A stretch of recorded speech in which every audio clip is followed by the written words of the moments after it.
Ano ba yung inaano mo? Isda. Bakit? Anong gagawin mo? Kakainin. Nahulog na yan. Nahulog na. Hindi dapat pinicturan mo. Kailangan pa bang picturan pag nahulog? Bakit ko naman kailangan picturan pag nahulog? Kasi titignan mo. Titignan mo. O para ano pa? Lagot ka sa akin kung hindi nahulog. Kainin ko pa rin mamaya. Hala, tingnan mo itsura. Wala ka na makakain dyan. Kakainin mo pa yan? Ano naman ang kakainin mo dyan?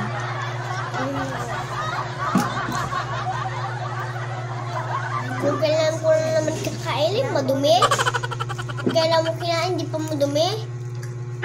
Baka hinuhulog mo. Ang galit pa ako.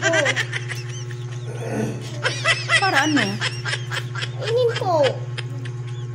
Kaya nga, papakain ko sana sa'yo, kaso nahulog na. Alangan na ang pakain ko sa'yo, inahulog na. Saan nahulog? Diyan, sa baba. Kasan na lang. Huhugasan pa ba yan? Tsaka lutuin. Tingnan mo yung itsura, oh. Hala, madumi na yan. Madumi na talaga. Yung ulo na din. Yung loob naman din na yun o. Yun naman yung loob yun o. Ano kakainin mo sa ulo? Di naman siya nahulog yung ulo eh. May balat naman eh. Hala, matakaw. Wala!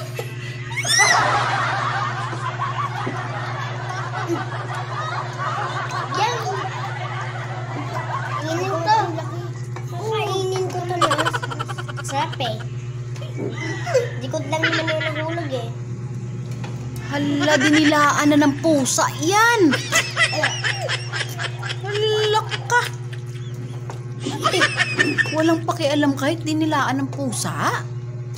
Pusa ako. Ha? Sa aso, dinilaan ng aso.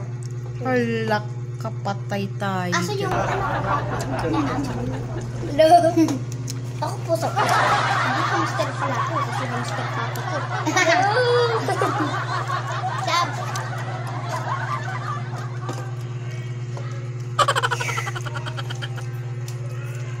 Ito.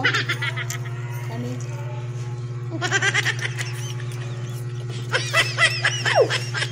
Dami. Wait. Ang nahulog sa baba, tapos nakakain mo siya. Gusto ko Wag mo ihulog sa kanya. Huwag din yan.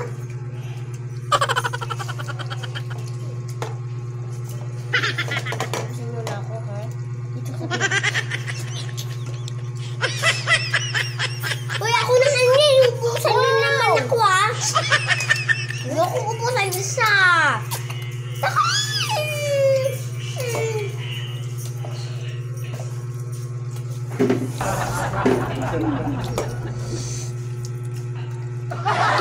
Sarap na sarap kahit nahulog na dinilaan na ng pusa. Sarap na sarap.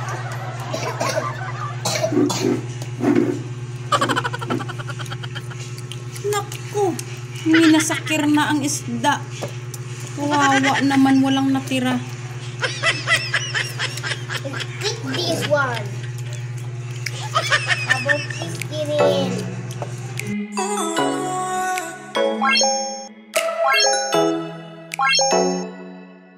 Oh